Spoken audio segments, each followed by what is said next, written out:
Help us." Those were the only words the two girls said before Officer Jake Hartman sprung into action.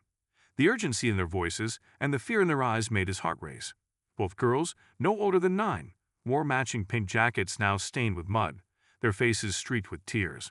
Jake knew this wasn't a prank or a misunderstanding. Something was very wrong. He didn't ask questions. He radioed for backup, but deep down, he knew he couldn't wait. Time wasn't on their side.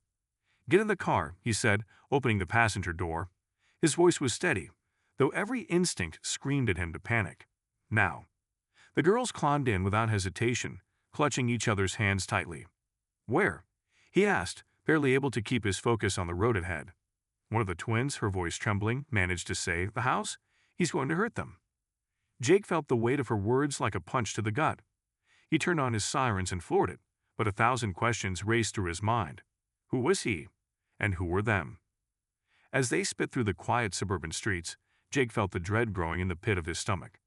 He had no idea what he was driving into, but he knew one thing. He had to act fast, or it might be too late. Earlier that morning, everything seemed normal in the sleepy neighborhood of Maplewood. Birds chirped, and the crisp autumn air carried the scent of freshly raked leaves.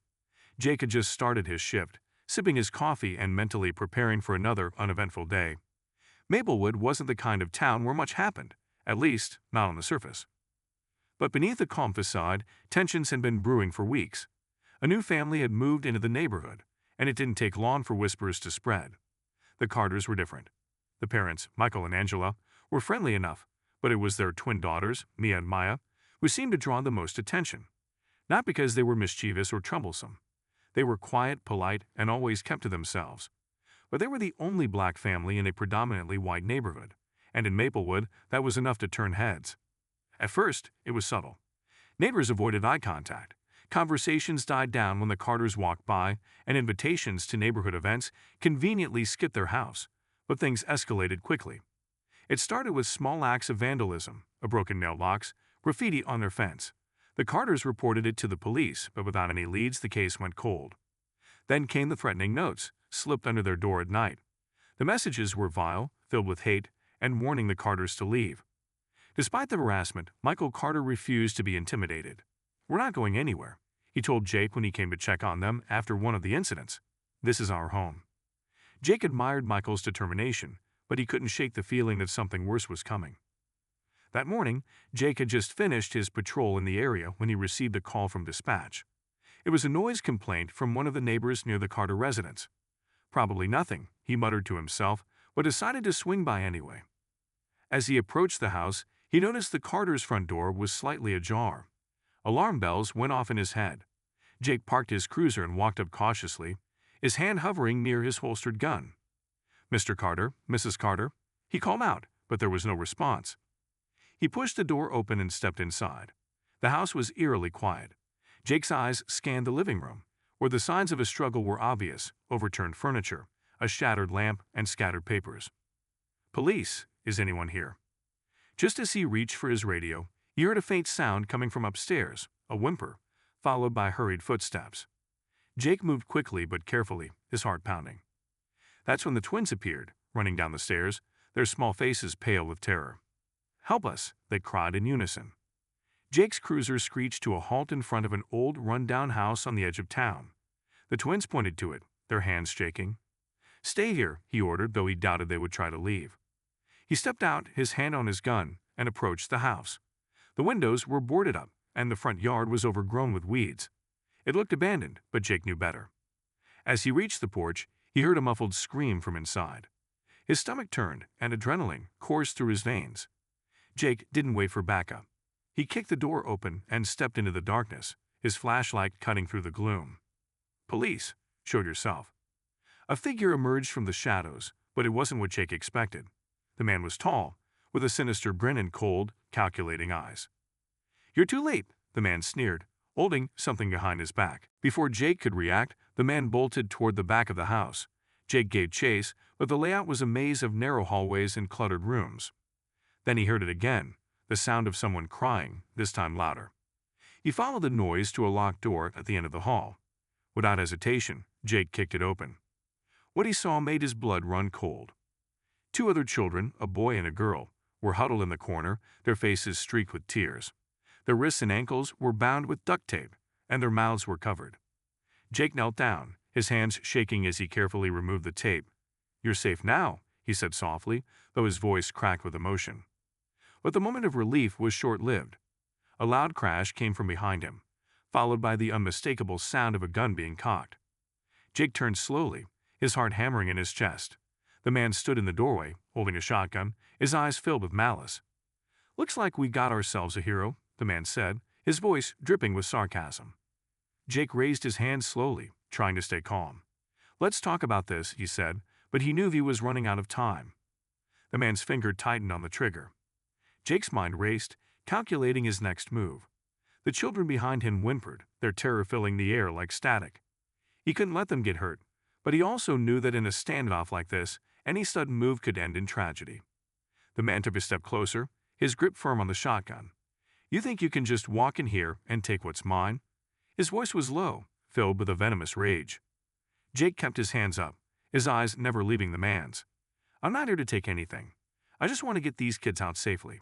They're not going anywhere," the man snapped, slamming the butt of the shotgun against the wall. The loud thud made the children scream, and the man's grin widened. "You hear that? They know who's in charge here." Jake glanced at the kids, then back at the man. He couldn't afford to wait for backup. Every second was critical. He subtly shifted his weight, preparing for what had to be a perfectly timed move. "Let's make a deal," Jake said, his tone steady but firm. "Put the gun down, and we'll talk. You don't want this to end badly." The man laughed, a harsh, grating sound. "End badly? It's already too late for that." Jake saw it, the slight twitch in the man's arm, the split-second signal that he was about to pull the trigger. In one fluid motion, Jake dove to the side, drawing his weapon as he hit the floor. The deafening blast of the shotgun echoed through the room, but the shot went wide, striking the wall behind where Jake had been standing. Before the man could fire again, Jake aimed and squeezed the trigger. The man staggered, dropping the shotgun as he clutched his shoulder, a howl of pain escaping his lips. Jake quickly got to his feet, kicking the shotgun out of reach. "Stay down," Jake ordered, his gun trained on the man. Blood seeped through the man's shirt, but his glare remained defiant. Sirens wailed in the distance, growing louder by the second. Jake's backup was finally here. The man slumped against the wall, his bravado fading. "You think this is over?" he hissed through gritted teeth. "You have no idea what you've just stepped into." Jake ignored him and turned to the kids. "It's okay now," he said, holstering his weapon. "You're safe." The boy and girl hesitated, their eyes wide with fear, but they slowly reached for Jake's outstretched hand. He helped them to their feet, guiding them carefully out of the room. As they made their way toward the front door, the twins, Mia and Maya, ran to them. The four children clung to each other, tears of relief streaming down their faces. Jake stepped outside just as two squad cars screeched to a halt. Officers poured out, weapons drawn, ready for a fight. "Suspects inside," Jake called out. "Injured but alive." The officers nodded and stormed the house while Jake stayed with the children, his adrenaline finally beginning to ebb. He knelt down, looking each of them in the eyes. "You're all so brave," he said. "I'm going to make sure nothing like this ever happens to you again." One of the officers returned moments later. "We've got him in custody," she said, "and the paramedics are on their way." Jake nodded, but his thoughts were already elsewhere. The man's final words echoed in his mind. "You have no idea what you've just stepped into." What did he mean? Was this a random act of cruelty, or was there something bigger at play? As the children were loaded into the waiting ambulances, Jake knew one thing for certain. This was far from over. He had uncovered something dark, and he wouldn't rest until he got to the bottom of it. Later that evening, Jake sat in his dimly lit office, reviewing the preliminary reports. The suspect's name was David Larkin, a known white supremacist with a history of violent offenses. How someone like him had managed to slip through the cracks and end up in Maplewood was a mystery Jake intended to solve. The Carters had been relocated to a safe house, but they were understandably shaken. Michael Carter had called Jake earlier, his voice heavy with gratitude. "You saved my daughter's lives today," he had said. "I'll never forget that." But Jake wasn't looking for thanks. He was looking for answers. What was Larkin doing in Maplewood? And why had he targeted the Carters? Just as Jake was about to call it a night, his phone buzzed. It was an unknown number. He hesitated for a moment before answering. "Officer Hartman," he said. A distorted voice crackled through the line. "You should have stayed out of this, officer. Now you've made yourself a target." The line went dead. Jake stared at the phone, a chill running down his spine. This wasn't just about the Carters anymore, it was personal. And it was just the beginning. Jake Hartman sat frozen, the hum of the deadline ringing in his ears. He replayed the distorted voice over and over, analyzing every word, every inflection. Whoever it was, they knew his name, his position, and most disturbingly, they seemed confident enough to make a direct threat. Jake slammed the phone down and stood, his pulse racing. He had faced danger before, but this felt different. He wasn't just dealing with a criminal. He was up against something far more organized and sinister. He grabbed his jacket and headed out, determined to dig deeper. If there was one thing he couldn't stand, it was being left in the dark. The next morning, Jake was back at the precinct, poring over files. He had spent most of the night piecing together what he could about David Larkin. The man had ties to an underground hate group called the Iron Hand, a loosely organized but dangerous network with cells scattered across the country. Maplewood's sleepy image masked the fact that it was a perfect place for these groups to operate under the radar. Quiet, predominantly white, and with minimal law enforcement presence beyond basic patrols. But why target the Carters? Was it purely racial hatred, or was there more to it? Jake's thoughts were interrupted when Detective Sarah Morales walked in, her sharp eyes scanning the room. "Morning, Hartman," she said, setting a fresh stack of papers on his desk. "Heard about the call last night. Dispatch flagged it as a burner phone, untraceable." "Figures," Jake muttered, rubbing his temples. Sarah pulled up a chair. "I did some digging, though. Larkin's not just some lone wolf. The Iron Hand has been active in this region for a while, recruiting, planning. The Carters might have just been the latest target to send a message." Jake frowned. A message to who? The town? The police? Sarah leaned in, her voice low. "Maybe both. But here's the kicker. Larkin wasn't acting alone. He's got accomplices, and they're still out there." Jake clenched his jaw. "So this isn't over." "Not by a long shot," Sarah said. "We've got officers keeping an eye on the Carters, but if these guys are as bold as we think, they won't stop there." Jake stood and grabbed his keys. "Then we need to get ahead of them." "Where are you going?" Sarah asked. "To pay Larkin a visit." The county jail was a grim, sterile place, its cold concrete walls designed to intimidate. Jake felt a pang of anger as he was led to the interrogation room where Larkin was waiting. The man sat handcuffed to the table, his face pale but smug, a bandage on his shoulder where Jake's bullet had grazed him. "Officer Hartman," Larkin drawled, his voice dripping with mock civility. "Come to check on me. How sweet." Jake ignored the taunt and took a seat across from him. "You made a big mistake coming to this town, Larkin." Larkin smirked. "You think this is about one town? You're more no-hay than I thought." Jake leaned forward, his eyes narrowing. "Who else is involved? Give me names."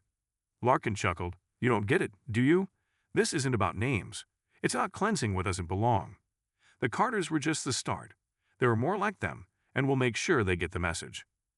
Jake's fists clenched under the table. "You're not going to hurt anyone else." "Oh, but we already have plans in motion," Larkin said, his tone casual. "And there's nothing you can do to stop it." Jake slammed his hand on the table, causing Larkin to flinch for the first time. "Listen to me, you sick coward. If you think you can intimidate this town, you're dead wrong. I'll find every last one of your people and shut this down." Larkin's grin returned, but there was a glint of something more sinister in his eyes. "You're brave, I'll give you that. But bravery won't save you. You'll see soon enough." Before Jake could press further, the door opened, and the guard signaled that the session was over. Jake stood, his jaw tight as he glared at Larkin. "This isn't over," Jake said. "Not even close," Larkin replied, his smile unwavering. By the time Jake returned to the precinct, the sense of urgency had only deepened. He called a meeting with the team, laying out everything they knew so far. Sarah pulled up a map of Maplewood and the surrounding areas, marking key locations where the Iron Hand might be hiding out. "There's an old warehouse on the outskirts of town," Sarah said, pointing to a red dot on the map. "It's been abandoned for years, but neighbors have reported seeing strange activity there late at night." "Let's start there," Jake said. "If Larkin's buddies are still in town, they'll be looking for a place to regroup." A small team of officers geared up, and within the hour, they were on their way to the warehouse. The building loomed in the distance, its weathered exterior blending into the desolate landscape. Jake felt the tension in the air as they approached, weapons drawn. The front entrance was locked, but Jake found a side door that had been pried open. He signaled for the team to move in, their flashlights cutting through the darkness. Inside, the warehouse was a labyrinth of crates and rusted machinery. The air was thick with the smell of oil and dust. Jake's ears strained for any sound, footsteps, whispers, anything. Suddenly, a noise echoed from the far end of the building. The team moved cautiously, their footsteps silent. As they rounded a corner, they found themselves in a large open space. And then, chaos erupted. A figure emerged from the shadows, tossing a flashbang grenade. The blinding light and deafening sound disoriented the team, and in the confusion, several more figures appeared, armed and ready. Shots rang out as Jake and his team scrambled for cover. The warehouse turned into a battlefield, the air filled with the crack of gunfire and the clatter of falling debris. Jake spotted one of the assailants aiming at Sarah and didn't hesitate. He fired, hitting the man in the leg and sending him crashing to the ground. But there were too many of them, and they were well prepared. "Fall back," Jake shouted, his voice barely audible over the chaos. The team retreated toward the exit, but just as they reached the door, a massive explosion rocked the building. The force sent Jake flying, and everything went black. When Jake opened his eyes, the first thing he noticed was the acrid smell of smoke. His vision blurred as he struggled to sit up, pain radiating through his body. Around him, the warehouse was in ruins, flames licking at the debris. "Jake," Sarah's voice called out, and he turned to see her limping toward him, her face smudged with soot. "Are you okay?" Jake nodded, wincing as he stood. "What about the others?" "They're outside," Sarah said, "but some of those guys got away." Jake's jaw tightened. This was a coordinated attack, a clear message that the Iron Hand wasn't backing down. As they stumbled out of the wreckage, Jake knew one thing for sure. The fight was far from over, and the stakes had just been raised. Jake stood amidst the wreckage, the glow of the warehouse fire casting eerie shadows on his face. The distant wail of sirens drew closer, signaling the arrival of fire trucks and ambulances. The reality of the explosion hit him hard. This wasn't just about terrorizing a family. The Iron Hand was declaring war, and Maplewood was their battleground. Sarah clutched her side, wincing as she leaned against a crumbling wall. "They were ready for us," she said, her voice grim. "They knew we were coming." Jake nodded, his mind racing. "Which means they've got someone feeding them information." The thought made his blood run cold. A mole in the department? If that were true, the entire town was at risk. He needed answers, and he needed them fast. The fire trucks arrived, and the firefighters quickly got to work, dousing the flames. Paramedics rushed to assess the wounded officers, but Jake waved them off. His injuries could wait. There were bigger issues to deal with. "Sarah, you good to ride?" he asked. Sarah gave a tight nod. "Yeah, where to?" Jake's expression hardened. "The safe house. We need to check on the Carters." The safe house was located in a secluded area on the outskirts of town, surrounded by dense woods. It was meant to be a secure location, but after what happened at the warehouse, Jake wasn't taking any chances. He and Sarah pulled up to the small, unassuming cabin, their weapons drawn as they approached. Jake knocked in a specific pattern, and after a tense moment, the door opened slightly. "It's us," Jake said quietly. The door swung open to reveal Michael Carter, his face lined with exhaustion. He stepped aside to let them in. Inside, Angela sat on the couch, her arms wrapped protectively around Mia and Maya. The twins were visibly shaken but unharmed. "Any trouble?" Jake asked. Michael shook his head. "No, it's been quiet, but we've been on edge since we got here." Jake nodded. "Good, let's keep it that way." He took a seat, his mind already working through the next steps. "Michael, I need you to think. Did you notice anything unusual before all this started? Anyone hanging around the neighborhood who didn't belong?" Michael frowned, his brow furrowing in thought. "There was this guy.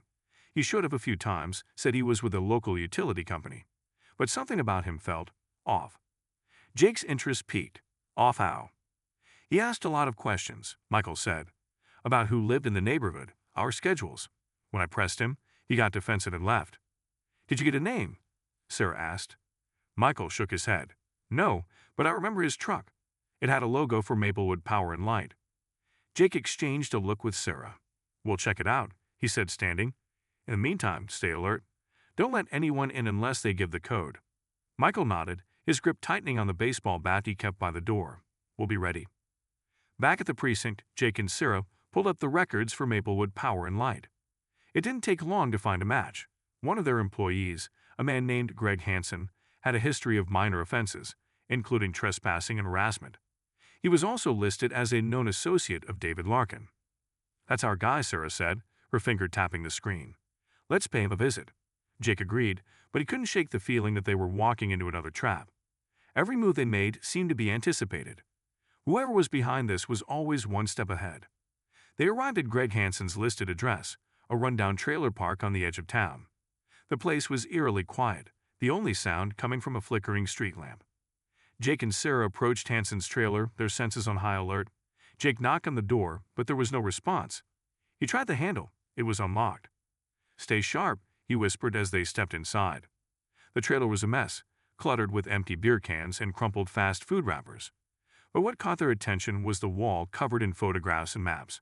It was a makeshift command center, with detailed surveillance of the Carter family and other potential targets. "This is bad," Sarah said, her eyes scanning the wall. "They've been planning this for months." Jake's gaze fell on a photograph of the police precinct, and they got someone on the inside. Before he could process further, a sudden noise from the back of the trailer put them on edge.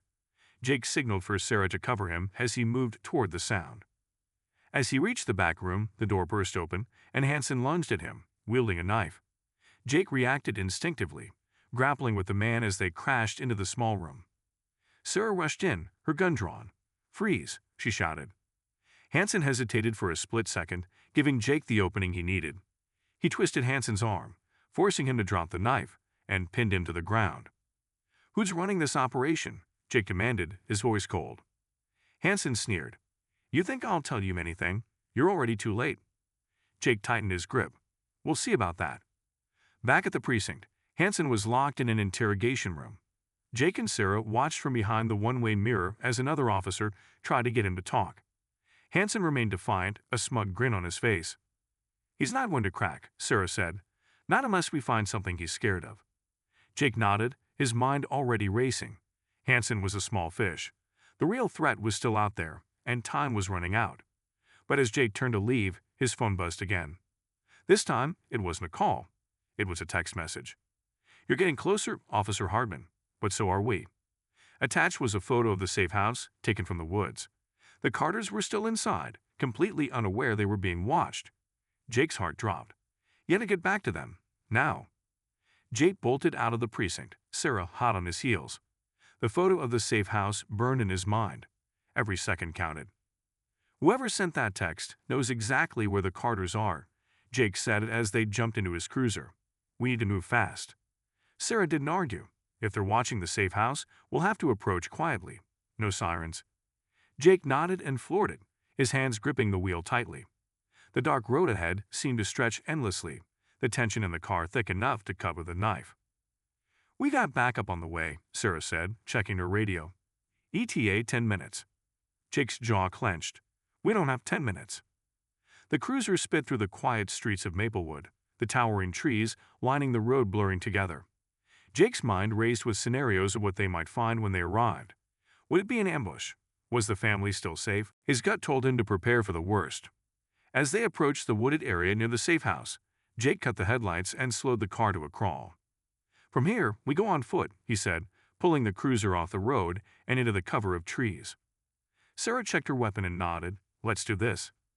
The woods were deathly silent, save for the crunch of leaves under their boots.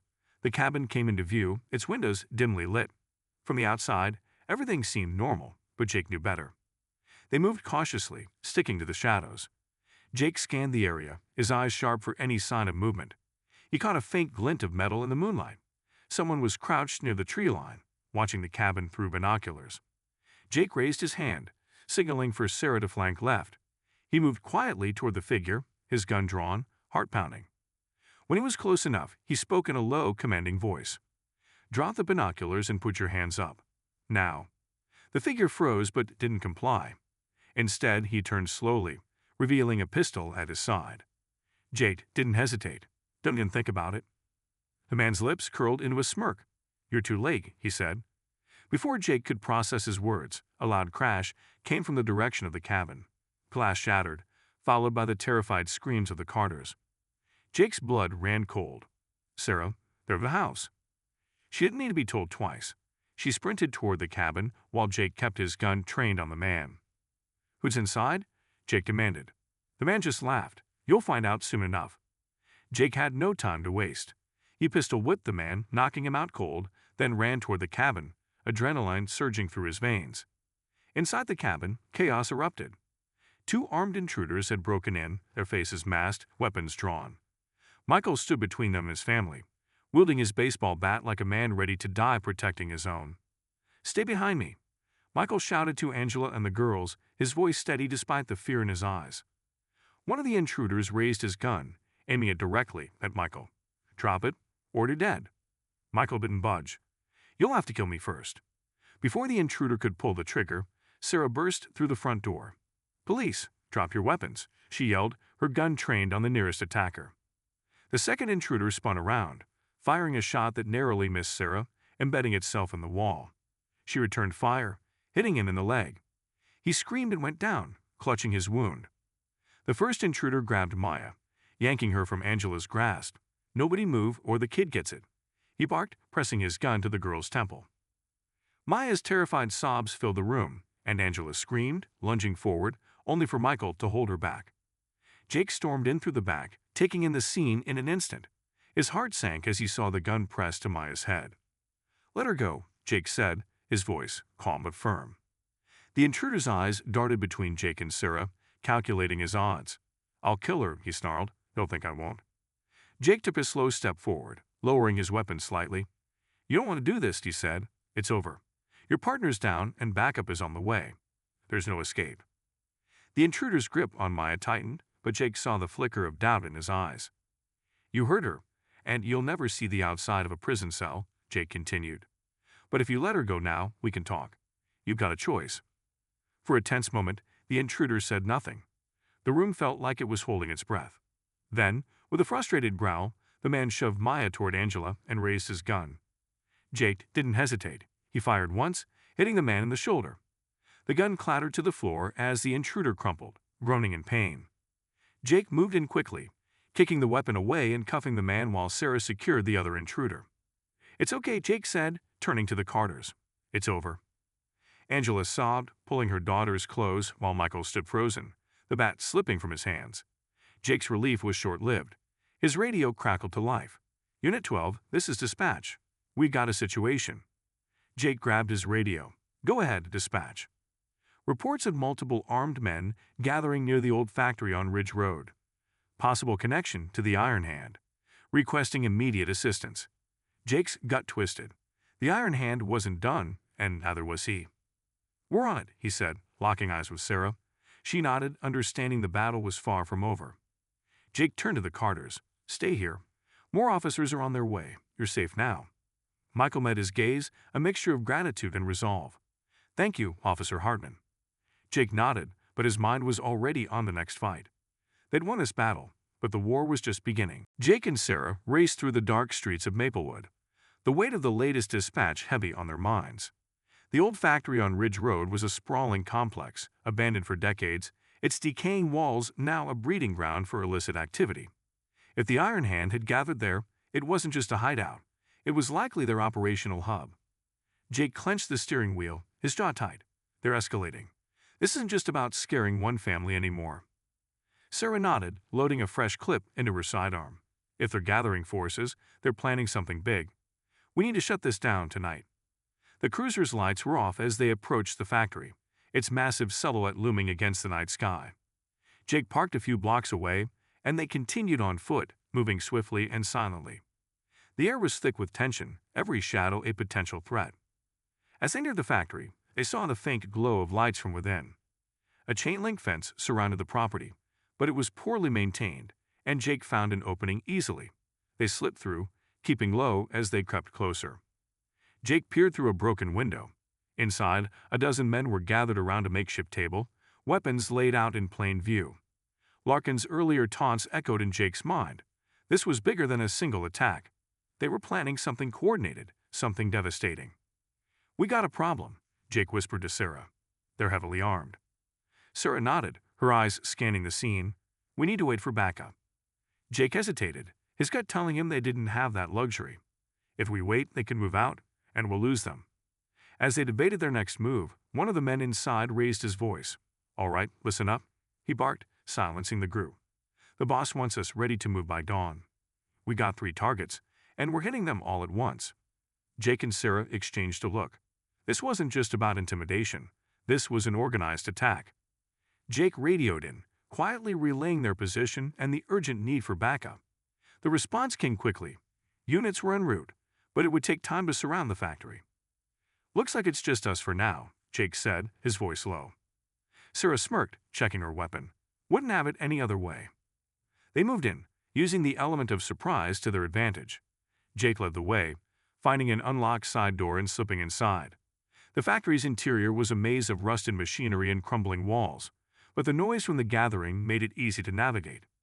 As they crept closer to the main room, Jake motioned for Sarah to flank the other side. They positioned themselves strategically, taking cover behind old metal beams. Jake took a deep breath, then stepped out of cover, his weapon trained on the group. "Police, drop your weapons." The room erupted into chaos. Some of the men froze, others scrambled for their guns.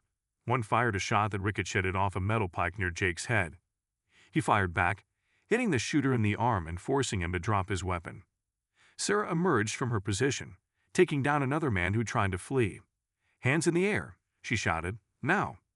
The rest of the group hesitated, realizing they were cornered.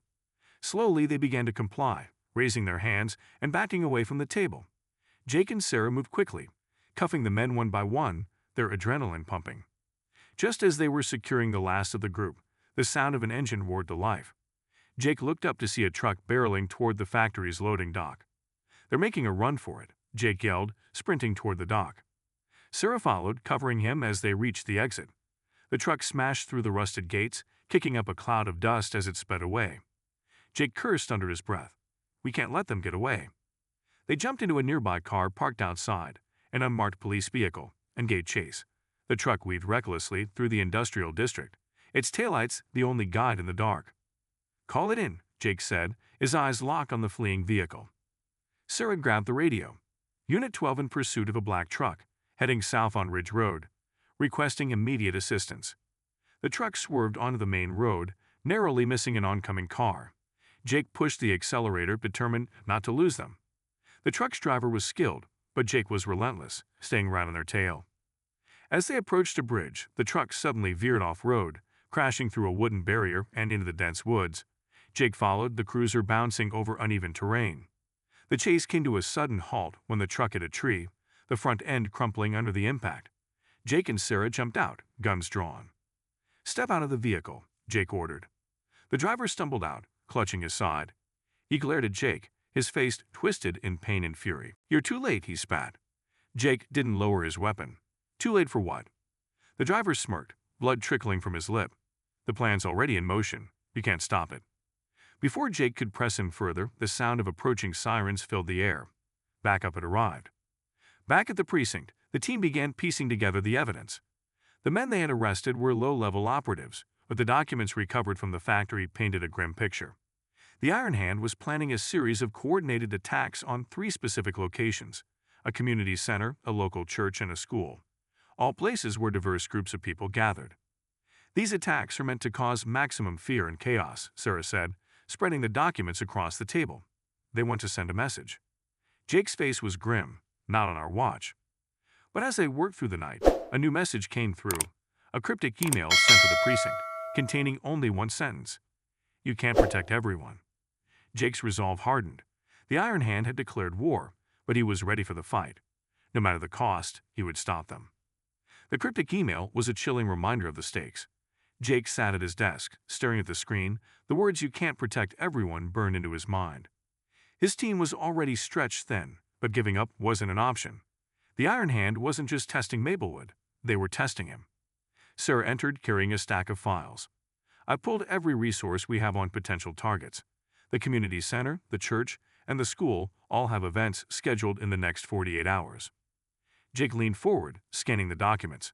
"We don't have time to wait for them to strike. We need to fortify these places and root out anyone connected to the Iron Hand before they make their move." Sarah nodded.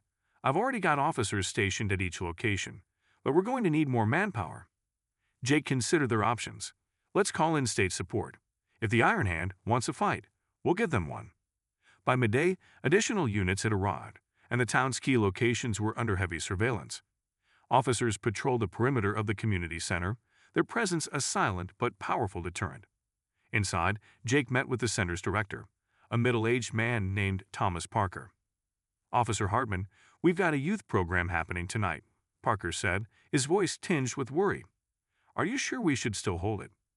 Jake placed a reassuring hand on Parker's shoulder. "We got this place locked down. Canceling would only give the Iron Hand what they want, fear. We're here to make sure your kids are safe." Parker nodded, though the anxiety never left his eyes. "Thank you." Jake moved on to the church, where Pastor Daniels was organizing volunteers for a food drive. The church was a cornerstone of the community, a place where people of all backgrounds came together. "You think they'd target a church?" Daniels asked, his tone both disbelieving and heartbroken. "They don't care about sanctity," Jake replied.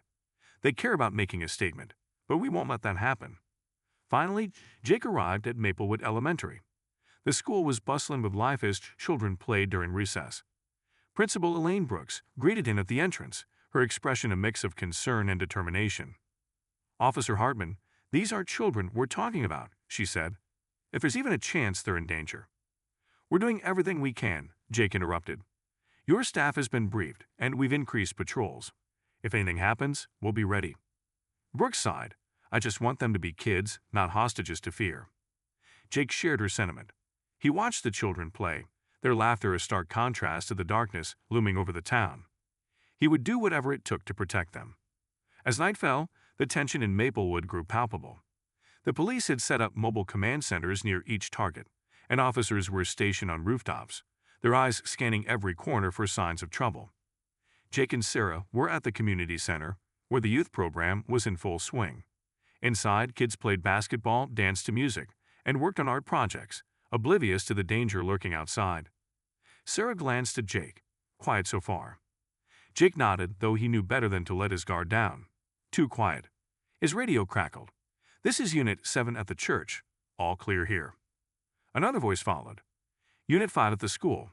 No activity to report." Jake felt a sliver of relief, but it was short-lived. His gut told him the Iron Hand wouldn't back down so easily. Suddenly, a faint noise caught his attention. He motioned for Sarah to follow as they moved toward the rear of the building. The alley behind the community center was dark, illuminated only by a single flickering street lamp. Jake scanned the area, his hand resting on his holstered weapon. "You hear that?" Sarah nodded. "Yeah," sounded like. Before she could finish, a loud explosion shook the ground, its force throwing them both against the wall. The blast came from the direction of the church. Jake's ears rang as he struggled to his feet, his heart pounding. He grabbed his radio. "Dispatch, this is Hartman. We've got an explosion at the church. Send all available units." Sarah was already up, adrenaline driving her forward. "Let's move." Jake sprinted to his cruiser, his mind racing. The Iron Hand had made their move, and they weren't done yet. The scene at the church was chaos. Flames engulfed the front of the building, smoke billowing into the night sky. Officers and firefighters worked frantically to contain the blaze and evacuate the people inside. Jake and Sarah arrived, joining the effort to clear the area. Pastor Daniels was among the evacuees, his face streaked with soot and tears. "They came out of nowhere," he said, coughing. A van pulled up, and then the explosion. Jake nodded, his focus already shifting to the next potential target. Sarah, the school. If this was a distraction. "They'll hit the school next," Sarah finished, her face pale. "We need to get there now." Jake didn't waste a second. They jumped back into the cruiser, racing toward Maplewood Elementary. His hands gripped the wheel tightly as he pushed the car to its limits. "Dispatch," Jake called into the radio, his voice urgent. "All units, converge on Maplewood Elementary. Possible threat in progress." The school came into view, its dark silhouette eerily quiet. Jake's heart raced as he pulled into the parking lot, scanning for signs of trouble. The patrol units stationed there were already on high alert, their weapons drawn. Jake and Sarah approached the building cautiously. The front doors were locked, but Jake had a key. He unlocked the door and stepped inside, his flashlight cutting through the darkness. The hallways were silent, the faint hum of the overhead lights the only sound. Jake's eyes darted from one corner to the next, every shadow a potential threat. Suddenly, a noise echoed down the hall, a metallic clatter, followed by hurried footsteps. "They're here," Jake whispered, his pulse quickening. He and Sarah moved quickly, following the sound to the gymnasium. As they approached, the double doors swung open, and a figure emerged, carrying a duffel bag. "Freeze!" Jake shouted, his gun trained on the man. The man hesitated, then bolted back into the gym. Jake and Sarah gave chase, bursting through the doors just in time to see him throw the bag toward the center of the room. Jake's heart stopped when he realized what it was, a bomb, its timer already counting down. "Get out!" Jake yelled, his voice echoing through the empty gym. But as he turned to run, the man pulled out a detonator. With a cold smile, he pressed the button. The gym erupted in a blinding flash of light. The blast was deafening, a shockwave of heat and force that sent Jake and Sarah hurtling across the gym. Jake's back slammed against the wall, his vision blurring as dust and debris rained down. His ears rang, drowning out all sound except for his own heartbeat. For a moment, everything was still. Jake blinked, his head spinning as he tried to focus. His body screamed in pain, but he forced himself to move. The gym was in ruins, charred debris littered the floor, and smoke billowed from what remained of the walls. "Sarah," Jake croaked, his throat raw from the dust and smoke. He scanned the wreckage, his chest tightening with fear. A faint groan came from nearby. Jake scrambled toward the sound, ignoring the searing pain in his side.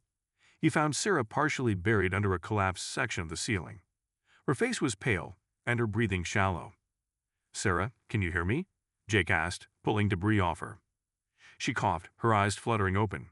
"Jake, you're okay," he said, his voice steadier than he felt. "I've got you." He helped her sit up, carefully checking for injuries. Her left arm was badly bruised, but nothing appeared broken. She winced as she moved, but she nodded. "I'm good," she said hoarsely. "What about the bomb?" Jake glanced toward the center of the gym. The bomb itself had been destroyed in the blast, but its destructive power was evident. They were lucky to be alive. "We stopped it from taking out the whole building," Jake said, "but we need to move. There could be more." Outside, the scene was chaotic. Emergency vehicles filled the parking lot, their lights casting an eerie glow on the smoke-filled night. Officers and paramedics were scrambling to secure the area and tend to the injured. Jake and Sarah stumbled out of the building, met by a wave of concerned colleagues. "Officer Hartman, Officer Morales, are you okay?" One of the paramedics asked, rushing over. "We're fine," Jake said, waving him off. "Focus on securing the perimeter. There could be more bombs." The paramedic hesitated but nodded, moving to assist others. Jake turned to the commanding officer on site. "Status report," he demanded. The officer grimaced. "We've evacuated everyone from the nearby buildings. No casualties reported yet, but we found traces of explosives in 2 other areas of the school." Jake's stomach dropped. The Iron Hand had planned this meticulously. If those bombs had gone off simultaneously, the devastation would have been unimaginable. "Get the bomb squad in here, now," Jake ordered. "We need to sweep the entire area." Hours passed as the bomb squad worked tirelessly to disarm the remaining devices. By dawn, the immediate threat had been neutralized, but the damage was done. The school was heavily damaged, and the entire town was on edge. Jake stood outside the school, exhaustion etched into every line of his face. He watched as families gathered, their relief mixed with fear. Children clung to their parents, their innocent faces marked by confusion and anxiety. Sarah approached, her arm now in a sling. "They found the last device," she said quietly. "It was hidden in the cafeteria. If it had gone off." Jake didn't need her to finish. He knew the Iron Hand had come dangerously close to achieving their goal. "We stopped them this time," he said, his voice low. "But they'll come back." Sarah nodded, her expression grim. "And when they do, we'll be ready." Back at the precinct, Jake and Sarah regrouped with the team. The suspects arrested at the factory were being interrogated, but so far, they'd revealed little. The Iron Hand was well organized, their members deeply loyal.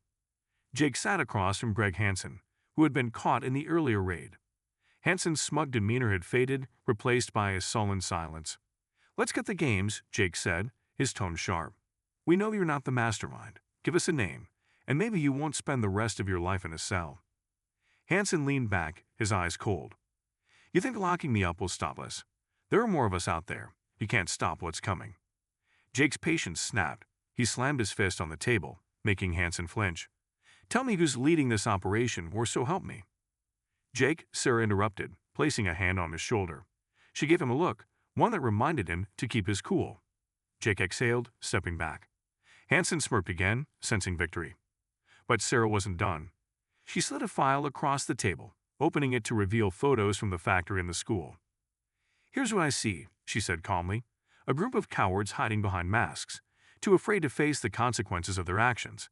You're just pawns in a bigger game. But pawns are disposable." Anson's smirk faltered for a moment, but he quickly recovered. "You don't scare me." Sarah leaned in, her voice dropping to a whisper. "You should be scared of what happens when your friends think you talked. Because trust me, they'll turn on you the second you're a liability." Hanson's face darkened. For the first time, he looked uneasy. Jake seized the moment. "Talk now, Hanson. Who's calling the shots?" Hanson hesitated, his eyes darting between them. Finally, he muttered, "You're looking for a man named Victor Rains. He's the one who planned everything." Jake exchanged a glance with Sarah. They'd heard the name before. Victor Rains was a notorious figure in extremist circles, known for orchestrating attacks across the country. "Where is he?" Jake demanded. Hanson shook his head. "I don't know. He moves around a lot, stays off the grid. But if he's involved, you won't find him until he wants to be found." Jake's jaw tightened. Rains was a ghost, but now they had a name. It was a start. Later that evening, Jake sat in his office, staring at the case files. The day's events played over and over in his mind. They had averted disaster, but the Iron Hand's reach was far from severed. Sarah knocked on the door, stepping in without waiting for an answer. "You should go home, Jake. Get some rest." He shook his head. "Not until we bring Rains down." She sighed, pulling up a chair. "We will, but he can't do it alone." Jake nodded, though his resolve remained firm. The battle against the Iron Hand was far from over, but he was ready for whatever came next. Because in this fight, failure wasn't an option. The name Victor Rains lingered in Jake's mind like a shadow. He spent the next few days diving deep into every file, every lead, every shred of information about the elusive mastermind. The man was a ghost, but his influence was real, stretching across state lines and into the heart of small towns like Maplewood. Jake barely slept, fueled by coffee and the weight of responsibility. The attacks on the church and the school had shaken the community to its core. Parents were afraid to send their kids to school, and local leaders were scrambling to reassure the town that things were under control. But Jake knew the truth. Control was slipping through their fingers. Sarah joined him in the precinct's cramped conference room, a large map of the region spread out before them. Red pins marked the locations of known Iron Hand activity, and Jake's eyes lingered on each one. "Rains has been careful," Sarah said, flipping through a thick dossier. "He doesn't stay in one place long, and he uses layers of intermediaries to pass down orders." Jake rubbed his temples. "We need to find a pattern, something that ties these locations together." Sarah tapped on a pin near Maplewood. "We might have one. A warehouse in the neighboring county was raided last year. It was a weapons cage, linked to a cell of the Iron Hand. The report says the suspects managed to escape, but one of them was identified as a close associate of Rains." Jake leaned in. "Who?" "Eli Mercer," Sarah replied. "Ex-military, explosives expert. If Rains is planning more attacks, Mercer's probably helping him." Jake's eyes narrowed. "Let's bring him in." Tracking down Eli Mercer wasn't easy. The man had no fixed address, no credit card activity, and no online presence. But Sarah managed to dig up one useful lead, a known hangout in the industrial district, a dive bar frequented by ex-cons and mercenaries for hire. Jake and Sarah headed there that evening, blending in as best they could. The bar was dimly lit, its walls covered in faded posters and graffiti. The air was thick with cigarette smoke, and the low hum of conversation buzzed around them. Jake scanned the room, his eyes landing on a man sitting alone in a corner booth. He matched Mercer's description: broad shoulders, buzz cut, a scar running down his cheek. Jake nodded subtly to Sarah, and they approached. "Eli Mercer," Jake said, sliding into the booth across from him. Sarah stood nearby, her hand resting casually near her holstered gun. Mercer didn't look up. He swirled the amber liquid in his glass, his expression unreadable. "Depends who's asking." "Maplewood PD," Jake said. "We need to talk." Mercer finally met Jake's gaze, his eyes cold and calculating. "I'm not in the mood for talking." Jake leaned in, his tone low and serious. "You know Victor Rains. We know you've worked with him. You're going to tell us where he is." Mercer chuckled, a dry, humorless sound. "You think walking in here and flashing a badge is going to scare me? You have no idea what you're dealing with." Jake didn't flinch. "I know exactly what I'm dealing with, and I know that if you don't cooperate, you're going down for the attacks in Maplewood." Mercer's smile faded. He set his glass down, his fingers drumming lightly on the table. "You really think you can stop him? Rains doesn't make mistakes. He's been planning this for years." Jake's patience was wearing thin. "Where is he?" Mercer sighed, leaning back in his seat. "Last I heard, he was heading north. There's an old factory near Millhaven. It's been abandoned for decades, but it's got underground tunnels, perfect for hiding out." Jake and Sarah exchanged a look. It was a lead, and the first solid one they'd had. "If you're lying," Jake said, his voice like steel, "we'll be back. And next time, you won't be walking out of here."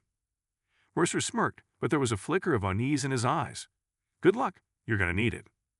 The drive to Millhaven was tense. The factory Mercer had mentioned was on the outskirts of town, surrounded by dense woods and overgrown fields. It was the perfect place for someone like Rains to operate unnoticed. Jake and Sarah parked a mile out, approaching on foot to avoid detection. The factory loomed ahead, its decaying structure a testament to years of neglect. Vines crawled up the walls, and broken windows stared out like empty eyes.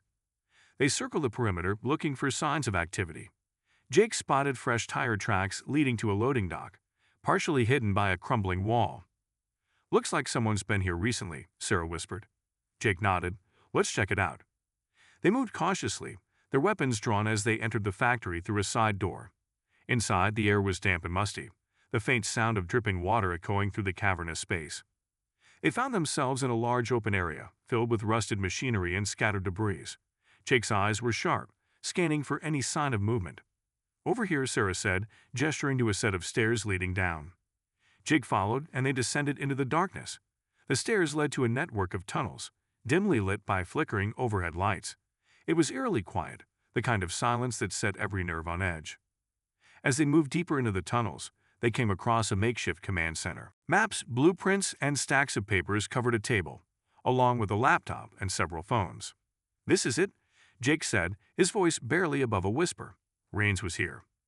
But before they could search further, a noise behind them made Jake spin around, his gun raised. Footsteps echoed in the tunnel, growing louder. "Get down," Jake hissed, pulling Sarah behind a stack of crates. They waited, their breaths held as the footsteps drew closer. A group of armed men appeared, their faces hidden by masks.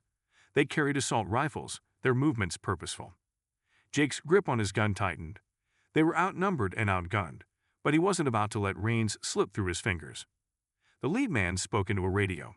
"The boss wants this place cleared out. Move fast." Jake exchanged a glance with Sarah. It was now or never. "On my count," Jake whispered. 3, 2, 1. They sprang from their hiding place, Jake firing a warning shot into the air. "Police, drop your weapons." The men reacted instantly, returning fire as they scrambled for cover. The tunnel erupted into chaos, bullets ricocheting off the walls.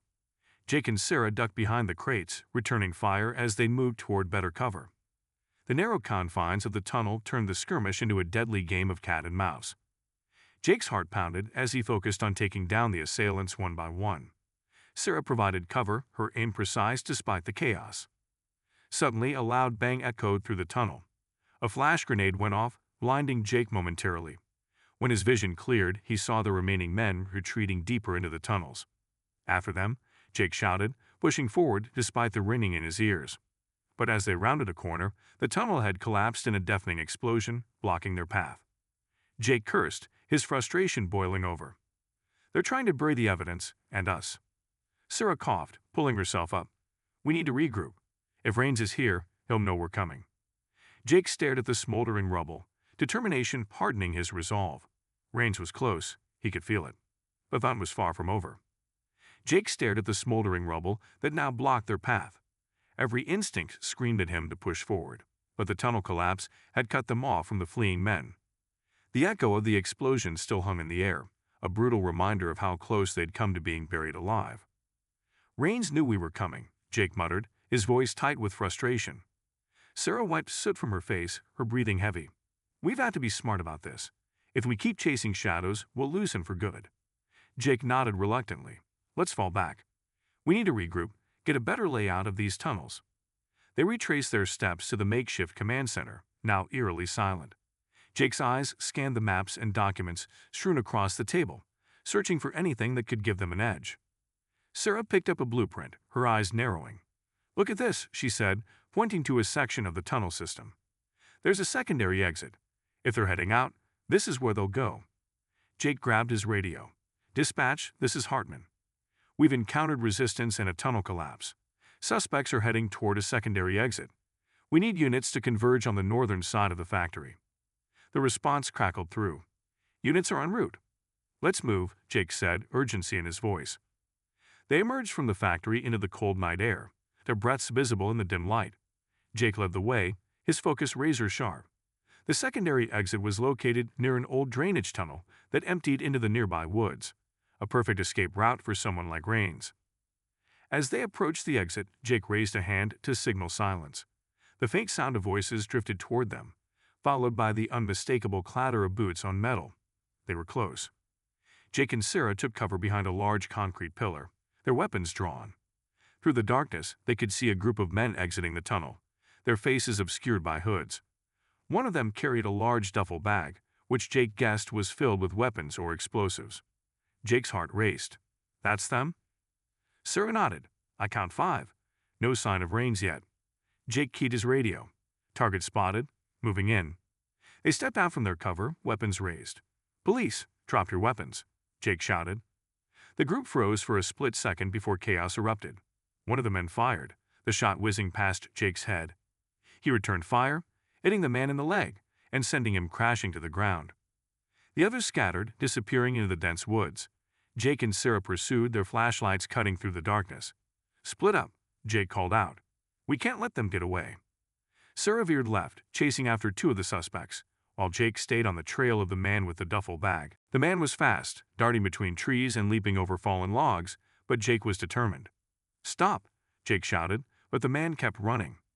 The chase led them deeper into the woods, the sound of snapping branches and heavy breathing filling the air. Jake's flashlight beam caught the man's silhouette just as he reached a clearing. The man stopped abruptly, turning to face Jake. He dropped the duffel bag and raised his hands, but there was no fear in his eyes, only defiance. Jake kept his gun trained on him. Get on the ground now. The man smirked. You're too late. Before Jake could react, the man reached into his pocket and pulled out a small device. Jake's eyes widened as he recognized it, a detonator. Don't, Jake shouted, but the man pressed the button. A distant explosion rocked the night, its fiery glow visible through the trees. Jake's mind raced. The blast wasn't close enough to be the factory. Rains had set another trap. The man dropped the detonator, his smirk unwavering. That was just the beginning. Jake cuffed him quickly, his thoughts already on the explosion. Who did you just hit? He demanded, shaking the man. The man didn't answer, only chuckling darkly. Jake grabbed his radio. Sarah, report.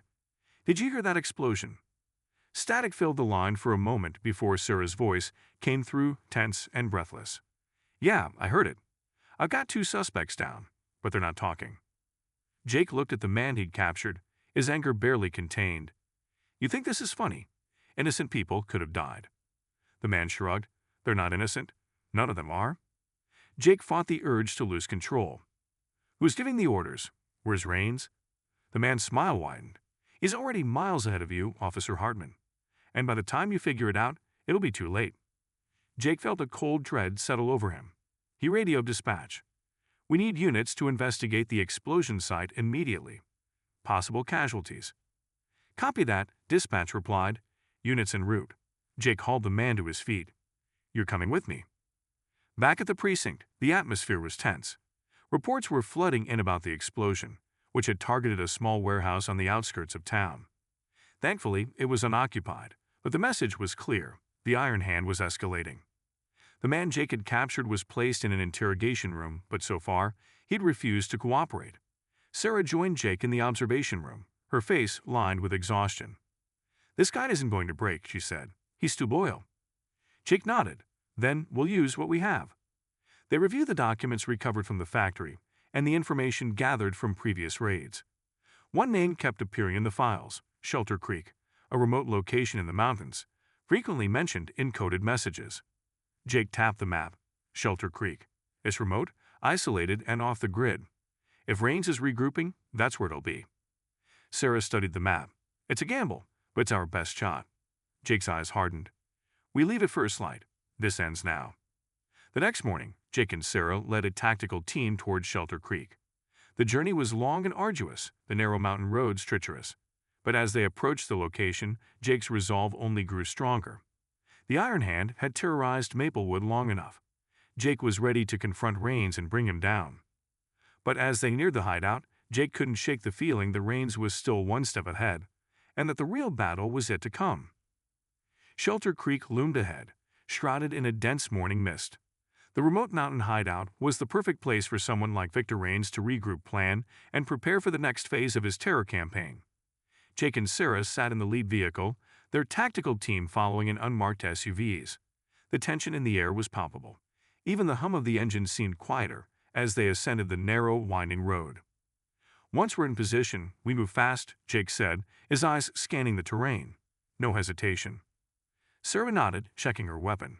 "If Rains is here, they'll have guards posted. We can't give them a chance to warn him." Jake's jaw tightened.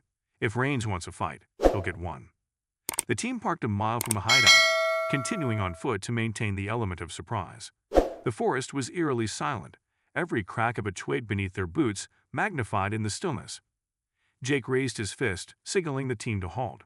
He crouched, peering through the underbrush at a clearing up ahead. A cluster of small buildings stood there, their wooden frames weathered and camouflaged by the surrounding trees. "There it is," Jake whispered, "Shelter Creek." Sarah studied the scene through binoculars. 2 guards at the main entrance, both armed. I count 3 more patrolling the perimeter. Jake nodded. "We'll take out the guards quietly. Once we breach, we sweep the buildings and secure Rains." He turned to the team.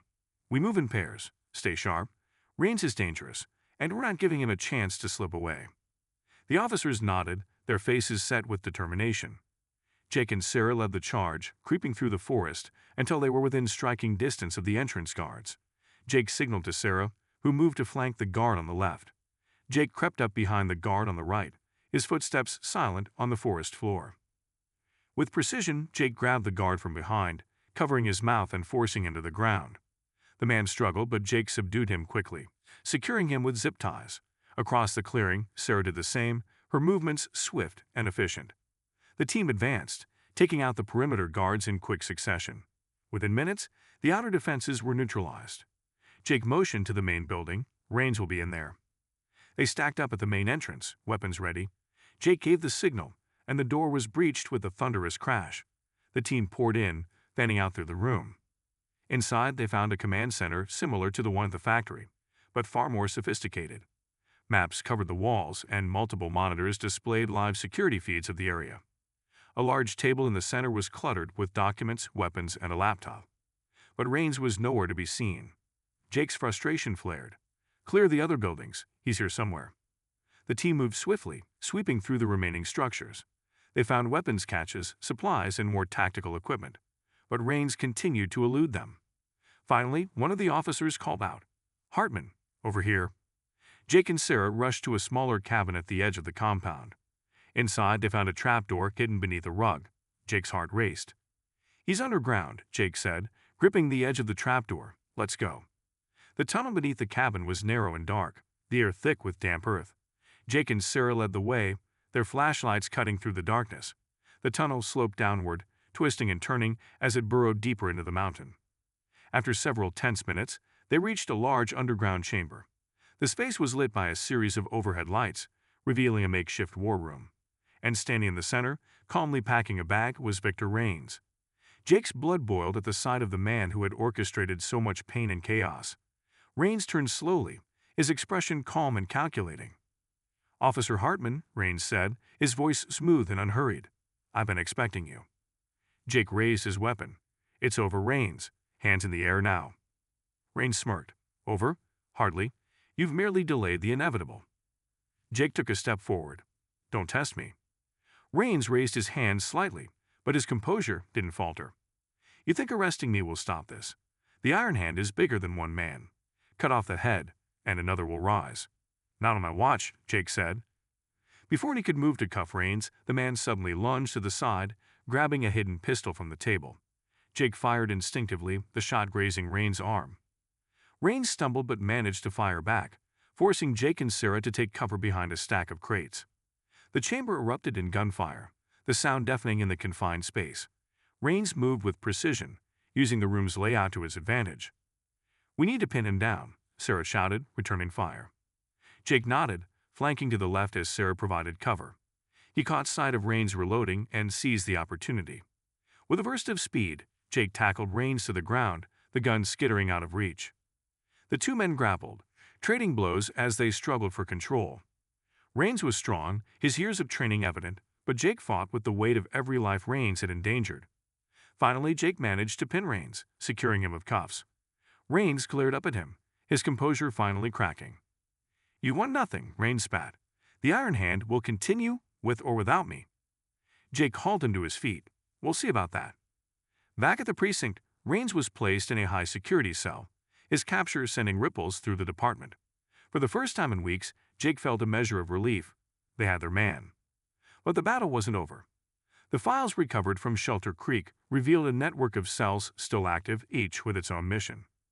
Jake stood with Sarah, both of them staring at the evidence laid out before them. "We've cut off the head," Sarah said, "but the body's still moving." Jake nodded. "Then we keep fighting, until every last one of them is stopped." And with Rains behind bars, they finally had a chance to do just that. Victor Rains sat in his high-security cell, the sterile walls around him doing little to dull the menace in his eyes. Even in chains, he radiated a quiet confidence that unsettled Jake. Rains had been interrogated for hours, but he gave nothing substantial, only vague taunts and cryptic warnings. "You don't seem worried," Jake said, leaning across the table in the interrogation room.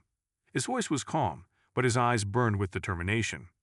Rains smiled faintly. "Worried? No, I'm simply waiting." "For what?" Jake pressed. "Your operation is falling apart.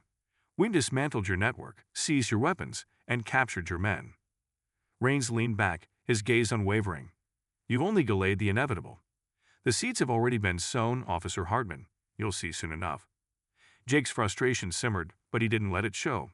He stood, signaling the end of the session. "Enjoy your wait, Rains. You're not going anywhere." Outside the interrogation room, Sarah was waiting, her expression grim. "He's not breaking." Jake rubbed his temples. "He doesn't have to. We got enough evidence to keep him locked up for life." Sarah glanced at the files in her hands. "Maybe, but he's not bluffing about something bigger. Our tech team found encrypted messages on his laptop. They're working on cracking them, but it's slow going." Jake frowned. "If there's another attack in the works, we need to stop it before it happens." Sarah nodded. "There's more. We've been monitoring chatter from the remaining cells. They're regrouping, planning something they're calling the Purge. We don't know what it means yet, but it's big." Jake felt the weight of her words. "Then we don't have time to waste." Later that night, Jake sat in his office, poring over the documents recovered from Shelter Creek. Maps, blueprints, and coded messages were spread across his desk. Each piece felt like part of a puzzle, but the full picture remained just out of reach. A knock at the door broke his concentration. Sarah entered, carrying a laptop. "We got a break," she said, setting it down in front of him. The tech team decrypted one of the messages. Jake's eyes scanned the screen. The message was short but chilling. "Purge begins at dawn. Targets, Sector 12, 14, 17. Jake's heart raced. What do those sectors refer to? Sarah pulled out another map. We cross-referenced the coordinates with the map from Shelter Creek. They correspond to 3 locations: a power plant, a water treatment facility, and a communications hub. Jake's mind raced. They're planning to cripple the town's infrastructure. Sarah nodded grimly. If they take out those targets, Maplewood will be in chaos. Jake stood, his resolve hardening. We'll split our forces, coordinate with the state police, and get units to each location immediately. Sarah was already on her radio, relaying the orders. We'll cover the power plant. It's the most vulnerable. Jake grabbed his gear. Let's move. The drive to the power plant was tense, the roads eerily quiet under the cover of night. Jake and Sarah led a convoy of officers, their sirens off to maintain the element of surprise. As they neared the plant, Jake's radio crackled to life. Unit 5 in position at the water treatment facility. No activity yet. Another voice followed. Unit 7 at the communications hub. All clear. Jake responded. Stay alert. They'll move fast once they start. The power plant came into view, its towering structures illuminated by dim floodlights. Jake parked near the entrance, and the team moved in quickly, weapons drawn. Fan out, Jake ordered. Secure the perimeter. Sarah and Jake led a group toward the main control building. The heavy silence was broken only by the hum of machinery. Jake's eyes scanned every corner, every shadow, his senses on high alert. Suddenly, a noise echoed from the back of the building, the sound of metal scraping against metal. Jake signaled for silence, motioning for the team to follow. They moved cautiously toward the source of the noise, their footsteps silent on the concrete floor. As they rounded a corner, they spotted a group of masked individuals tampering with the control panels. One of them held a device that looked like a modified explosive. "Drop it," Jake shouted, stepping into view. The group scattered, some reaching for their weapons. Jake fired a warning shot, hitting a control panel and sending sparks flying. The firefight was brief but intense. Sarah took cover behind a metal pillar, exchanging fire with one of the attackers. Jake advanced, his aim steady, taking down two of the assailants before they could retreat. The remaining attackers attempted to flee, but the team was ready. One by one, they were subdued and cuffed, their weapons confiscated.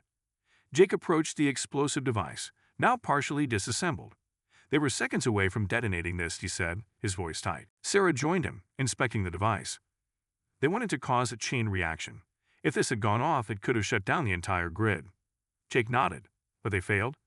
By dawn, all three locations were secure. The coordinated response had prevented what could have been a catastrophic attack on Maplewood. The arrested assailants were being processed, and the town's critical infrastructure remained intact.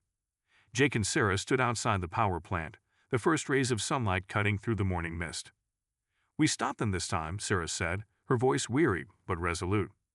Jake nodded, his eyes fixed on the horizon. "But this isn't the end. Rains may be behind bars, but the Iron Hand is still out there." Sarah placed a hand on his shoulder. "Then we keep fighting." Jake glanced at her, a faint smile breaking through his exhaustion. Together. They had won this battle, but the war was far from over. And as long as the Iron Hand posed a threat, Jake and his team would be ready. The morning light filtered through the blinds of the precinct's conference room as Jake and Sarah reviewed the aftermath of the thwarted attacks. The arrests at the power plant, water treatment facility, and communications hub had yielded critical intelligence. Among the captured operatives was a high-ranking member of the Iron Hand, a man named Caleb Voss, who was known for his role in coordinating logistics and recruiting new members. Jake sipped his now-cold coffee, exhaustion etched into his face. If Voss is talking, we might finally have a shot at dismantling the entire network. Sarah nodded, tapping a file in front of her. "He's already given us names and locations for other cells. But there's something bigger. You mentioned an operation called Ashfall." Jake frowned. "Ashfall? Did he say what it is?" Sarah shook her head. "Only that it's supposed to be the Iron Hand's ultimate plan. Whatever it is, they've been building toward it for years." Jake leaned back in his chair, his mind racing. "We need to know more. If Ashfall is their endgame, it could be bigger than anything we've seen."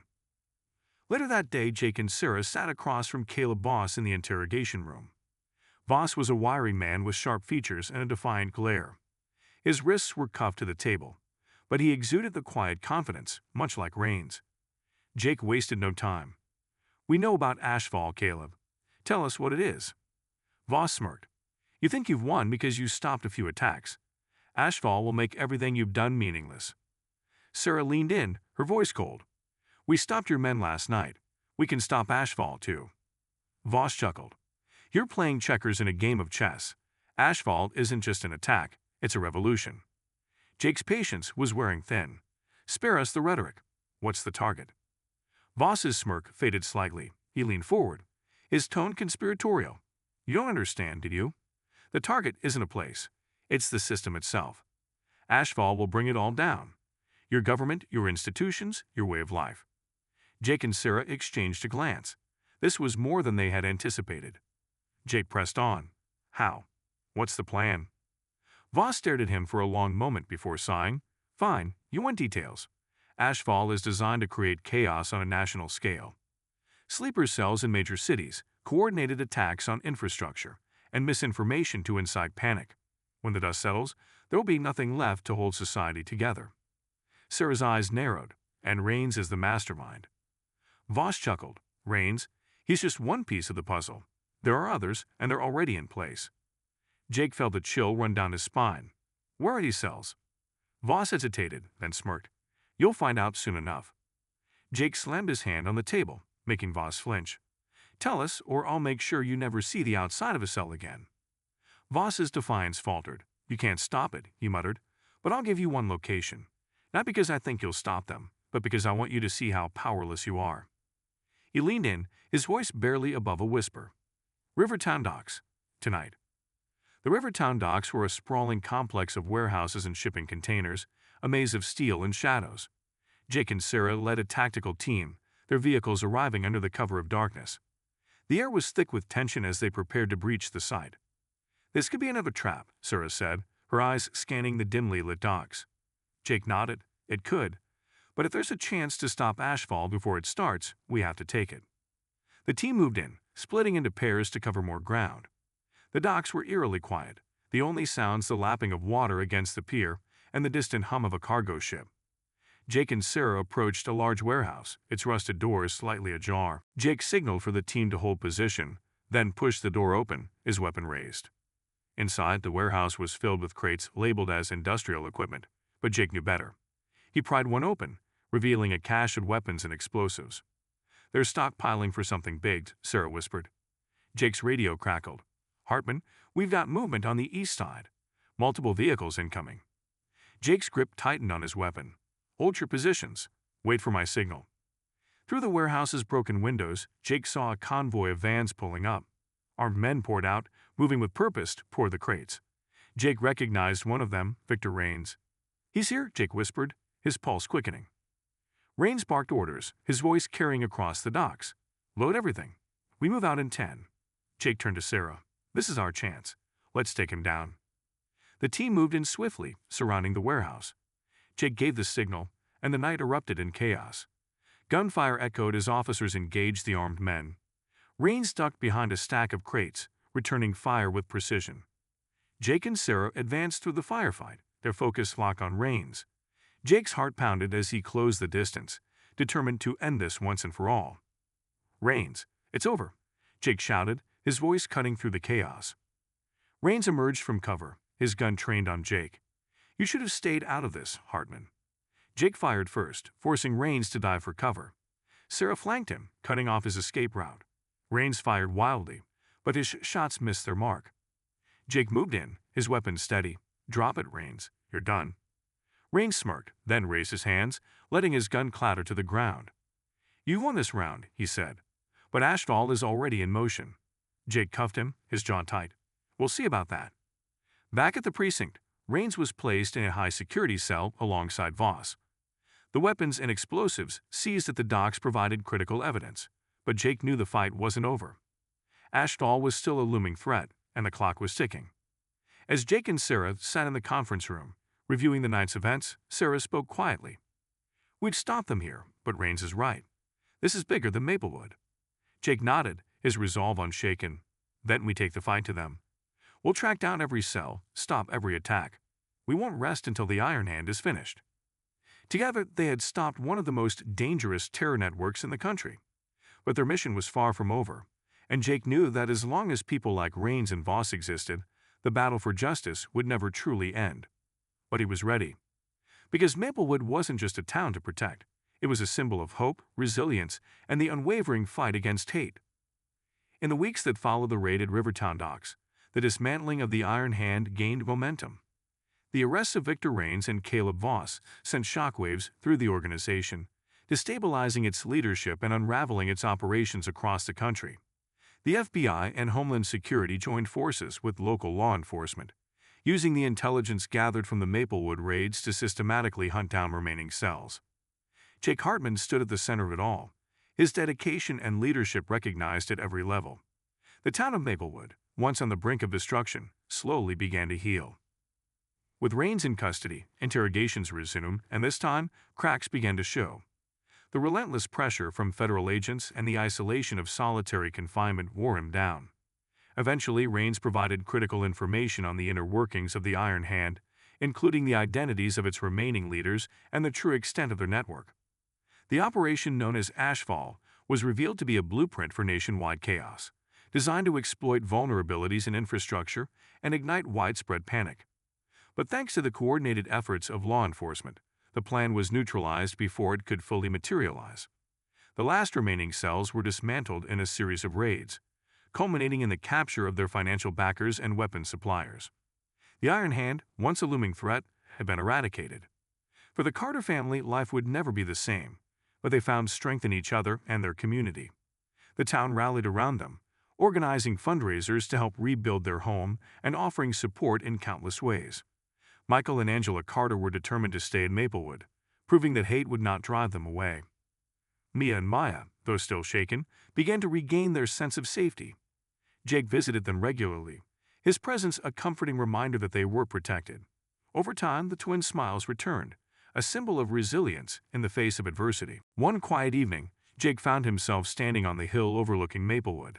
The town below was calm, its lights twinkling like stars. Sarah joined him, carrying 2 steaming cups of coffee. "Quite a view," she said, handing him a cup. Jake nodded, taking a sip. "It's good to see the town at peace." Sarah smiled. "You did that, Jake. We all did." Jake let out a breath, his shoulders finally relaxing. "It wasn't easy, but we stopped them. That's what matters." Sarah looked at him thoughtfully. "What now?" Jake considered the question. "There's always going to be another fight, but for now, I think we've earned a moment to breathe." In the months that followed, Maplewood thrived. The community center, church, and school were repaired and reopened, each symbolizing the town's resilience. The attacks had left scars, but they also brought people together in ways that hadn't been seen before. The police department, once overlooked, became a beacon of trust and strength. Jake and Sarah continued their work, now more determined than ever to protect their town and ensure that Maplewood remained a safe haven for all its residents. One morning, as Jake walked into the precinct, he found a letter waiting on his desk. It was from Victor Raines, written from his prison cell. The letter was brief, its tone a mix of defiance and resignation. "You think you've won, but the fight never ends. People like me will always rise again. The question is, will you be ready next time?" Jake folded the letter and placed it in his drawer. He didn't need Raines' warning to remind him of the challenges ahead. Evil would always find a way to resurface, but so would the courage to stand against it. And as long as Jake Hartman wore the badge, he would be ready.